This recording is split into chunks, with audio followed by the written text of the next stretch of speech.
Well, what do you know? The engine's out of my Goldwing.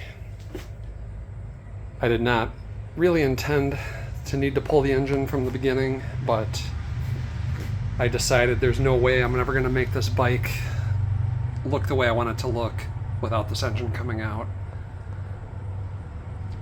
Much of it I could get to in the frame, no problem, but the engine is pretty dirty. There's some paint missing.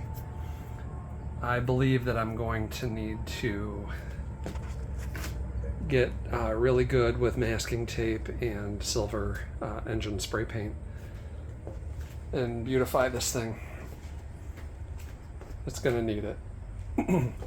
If you've never pulled the engine out of a Goldwing like this, it's not as bad as you would think. There's a section of the frame that comes out, and it also includes the rear engine mount there, and then there's a long bolt that goes under the engine, and it just attaches here and back here. And once you get all the bits that are attached to the engine removed, it's not so bad. You definitely want a lift like this. I would never try it without one of these.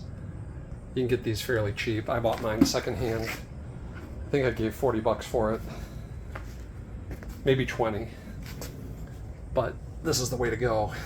And one of the trickier parts, I would say, would be removing the swing arm and drive shaft. It's one unit.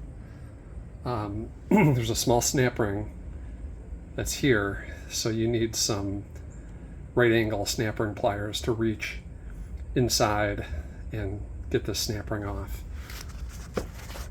Where you're reaching is inside of this. It would be right in this opening pointing towards the front. So that's a little bit tricky. I've done it a couple times now, so this time wasn't so bad. But yeah, you disconnect all the wiring, disconnect clutch cable. Clutch cable goes here in the rear of the engine. Connectors, carburetors off. Obviously, I don't know. Maybe you could get it off with the carburetors on, but it sure makes it easier with them off. So, I am thinking I'm going to end up stripping this frame down and having to paint it. I don't think I want to live with these flaws. But I am glad to find no damage, no major rust. Things are still pretty solid. But I am glad I'm allocating no time frame for this one, because it's going to take me a while. While the engine's out, I'll be replacing the water pump. I still have the Bakelite impeller, and the bearings don't last forever in these things, so I'll be putting a new water pump in, and I'll be putting a new fuel pump as well. Fuel pump is here. Might be original. It's a Honda fuel pump, but I don't know if it's original, but there's a diaphragm in there. Those can go bad, and after 50 years I think it probably deserves a new one.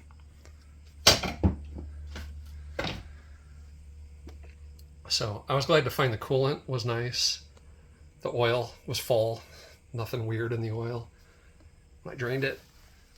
So I think this has a lot of potential, but it's going to take me some time.